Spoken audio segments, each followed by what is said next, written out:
ketika menjalan haruslah gesit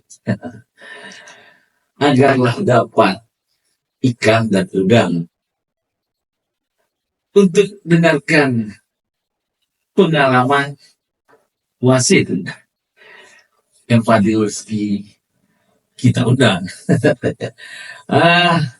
Salam sehat dan salam sportmania yang saya banggakan selalu. Kali ini kembali lagi bersama podcast saya. Namun kalau kemarin podcastnya monolog, dan kali ini kita podcast dialog. Dan selanjutnya hadir bersama saya telah kita undang ya seorang anak muda tentunya, dan masih single ya. Oke, masih Bung Fadil. Beliau ya Bung Muhammad Fadil Rizky, seorang wasit bola voli ya, wasit PWPSI Kepri dan Bantan ya. Salah satu yang muda tentunya, mungkin yang termuda ya. Baik. Nah, mungkin kita langsung saja sebelum berpanjang lebar bercakap dengan beliau. Silakan perkenalkan diri dulu, Bung Rizky. Baik ya, makasih waktu ya Pak. Saya Muhammad Rizky, pertama memuji pantunnya. Ya. Selamat lagi kelihatan. Terima kasih. Nama saya Muhammad Rizky, usia saya masih 24 tahun. Oke. Background saya seperti disebutkan bahwa saya wasit voli, berlisensi nasional B, alhamdulillahnya. Lisensi akhir ya. Ya, saya miliki setelah ini, mungkin ke depannya saya bisa hampir gini. Amin.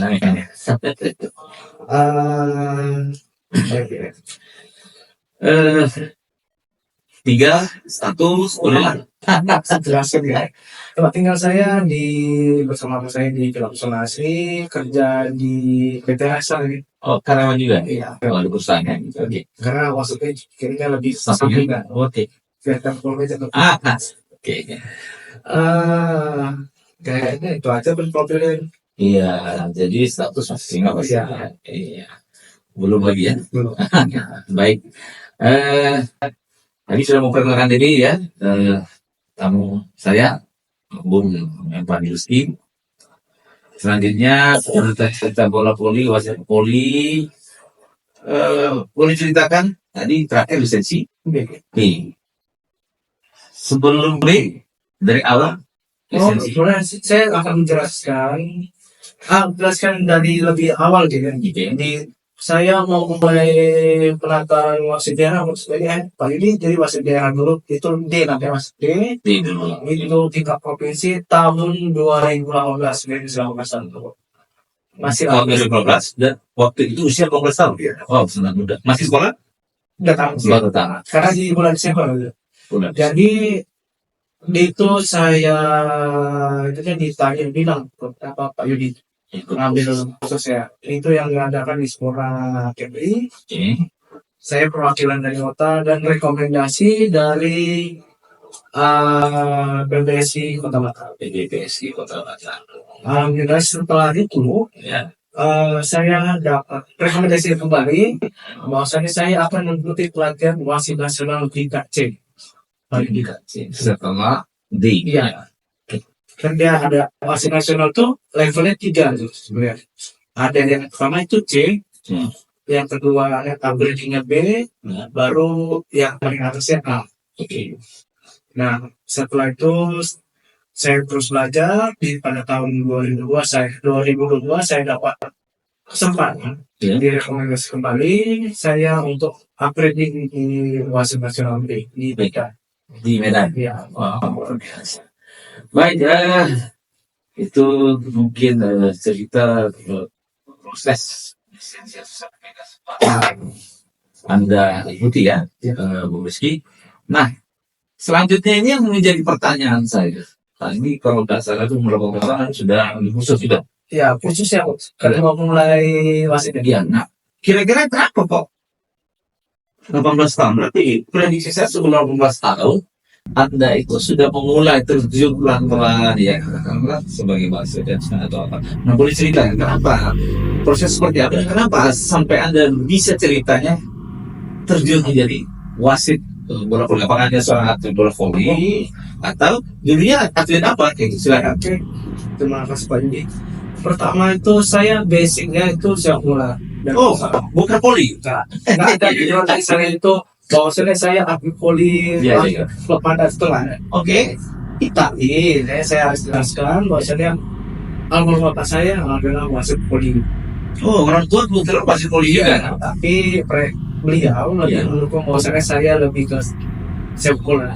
Awalnya mendukung menjadi atlet sepak bola, walaupun akhirnya menarik Anda menjadi Wasit voli. wasit bola voli. Ya, oke. Motivasi dari saya pribadi pas saat itu kan orang tua udah tua ya, Ya. nggak mungkin disuruh itu ada rasa ingin menggantikan orang tua itu. Waktu itu jadi motivasi pas saya pengambilan lisensi D apa Pak di perusahaan itu. Di samping itu ada yang mengatakan kayak seperti bakat yang untuk itu.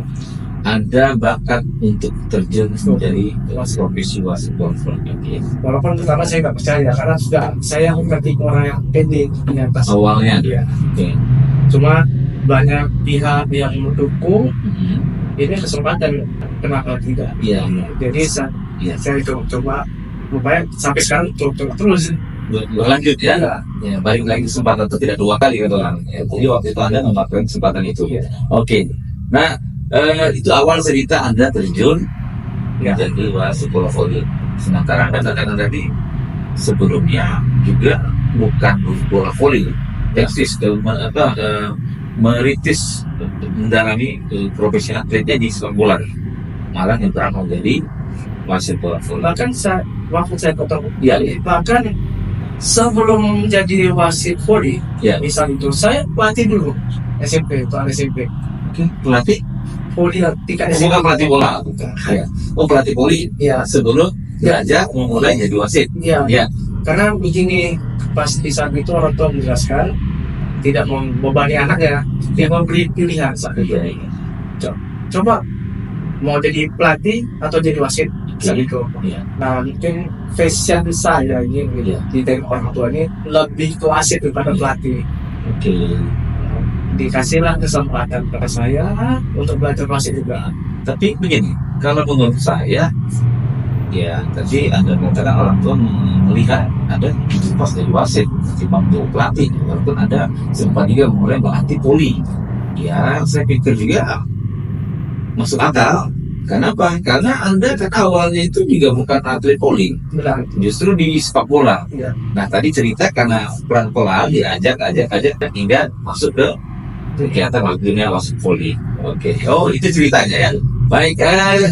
Selanjutnya, Bung Fadil, Anda sudah bercerita tadi terkait proses kenapa sampai jadi masuk ke dunia perwasitan bola voli. Nah, ini selama menjadi wasit, ada prestasi apa yang ada dapatkan ya selama menjadi wasit? Sudah sampai level mana gitu? Jadi saya menceritakan pengalaman pertama sih. Saya mungkin pernah ikut kejuaraan dalam antar klub pada tahun 2021 itu di Batam. Tapi kalau mau dihitung untuk keluar dari Batam itu pada tahun 2002 kegiatan oprok tingkat provinsi di Bintan. Itu pengalaman saya bisa bertugas, kesempatan saya jadi wasit mewakili kota Batam pas itu jadi perwakilan. Nah, dari ditugaskan dari Polres. Nah, setelah itu kan kita tahu tuh kota Batam itu luar umum. Dan juga voli putra putri Mas. Nah, ini setelah itu dijawabnya ke Korwil kan, Prapon Sumatera. Lanjutannya Alhamdulillahnya saya terpilih kembali jadi perwakilan KP di ajang Prapon Sumatera di tahun 2003 di Kendal. Popir berarti kan? Ya. Oke. Di situ saya terus belajar dengan senior, seleksi nasional yang lain sudah pernah bintang ya istilahnya. Di bawah sebagai internasional sempat saya tugas. Setelah balik acara itu saya ditawarkan dari suatu klub untuk jadi wasit pendamping klub itu di ajang kejurnas di Tangerang antar klub.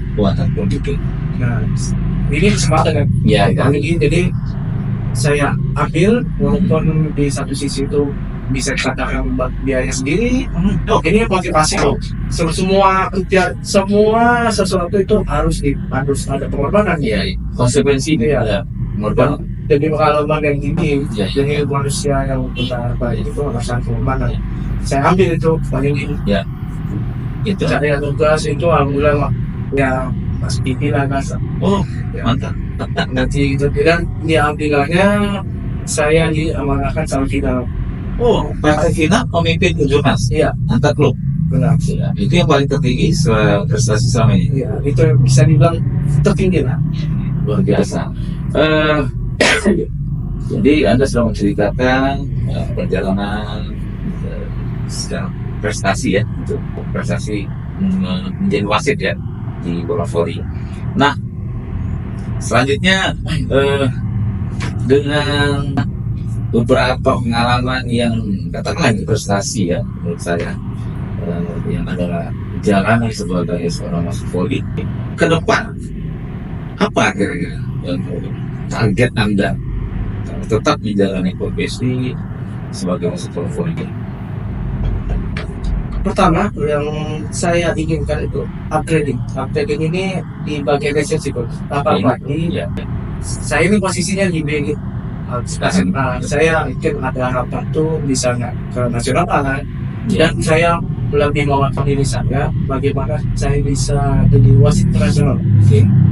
Itu panjang perjalanan, tapi itulah harapan saya sedikit-sedikit menjadi wasit internasional juga dapat bertugas di event nasional maupun internasional, contohnya kayak Proliga, Profesional, profesional pelajaran itu harapan saya.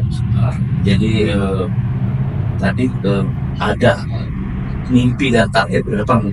Saya pikir juga itu yang ada sampai tadi ya, ada persyaratan tentunya gitu ya, dan juga ada proses yang nanti harus dijalani kan gitu ya, apalagi bicara internasional gitu ya. Luar biasa ya Bung Rizky, ya usia yang masih muda, 25 tahun, lisensi juga cukup ya untuk level daerah ya, kota, dengan usia muda itu cukup tinggi dan pastinya masih panjang perjalanan dan masih lebar tentunya ya, kesempatan ya saya pikir harus dimaksimalkan itu. Nah, selanjutnya mungkin menutup pembicaraan kita kali ini, Bung Fadli Rizky, apa kira-kira closing statement dari Anda profesi yang sedang Anda jalani? Yang kedua nih, jadi ceritanya saya ada dua. Yang pertama mungkin lebih ke umum untuk wasit-wasit tahu sepak atau seluruh IKT atau kata-kata lain. Terus belajar apa untuk jadi pengalaman itu, dan jangan puas sebentar. Jadi masa saya itu lebih berani mengorbankan sesuatu. Jadi itu karena di PBS ini kalau kita cuma modal gratis itu nggak bakal maju. Ada juga bos-bos yang lainnya. Yang kedua untuk teman-teman yang lain, ketika ada wasit yang pergi ke tingkat nasional, ya kita manusia jangan ada bahasanya iri dengkinya, saling mendukung gitu. Dan seharusnya ketika ada yang merangkak, seharusnya itu adalah ilmu. Harus bisa kita cari ilmu itu. Nggak mungkin juga yang berangkat ini pelit ilmu, nggak mungkin ya, itu kedekatan namanya. Jadi saya harap dari masing-masing yang lain belajar tuh bukan dari itu aja, mungkin bisa jadi dari orang lain, sharing pengalaman gitu ya, apa yang kurang dari kita, karena kalau menurut saya pribadi sekarang saya di luar, Kepri ini masih ada tertinggal untuk wasit dibanding jalan lain. terutama di Jawa. Jadi untuk kita bersaing di sana, ya kita harus siap bersaing dengan ilmu mereka juga kan. Iya. Yang saya untuk pribadi, saya lebih ini masih muda ya, saya akan temperamen mungkin ya. Ya. Hal itu mungkin saya harap mungkin umur makin bertambah, mungkin bisa lebih bijak lagi. Ya. Yang kedua, selalu ada kesempatan untuk jadi jadi wasit yang baik. Bukan terlayan karena wasit yang baik ini nanti ada momen yang salah bisa dikatakan lagi. Tapi saya bilang wasit yang baik. Oke. Itu saja. Ya, terima kasih ya Bung Muhammad Fadrizki ya, salah satu wasit muda yang dimiliki oleh Universitas Batam dan Kepri ya, tentunya telah menyempatkan hadir undangan di podcast saya kali ini, tentunya mengangkat cerita tentang pengalaman seorang wasit bola voli ya di dunia olahraga voli. Katakanlah cukup menarik dan untuk usia masih muda. Baik, sahabat Sportmania yang saya cintai dan semangat selalu, demikian ya untuk podcast saya kali ini ya, podcast dialog ya tentang tamu tadi Bung Fadrizki, dan sampai berjumpa di podcast lainnya khususnya tentang olahraga dan sepak bola. Selanjutnya saya ucapkan salam Sportmania.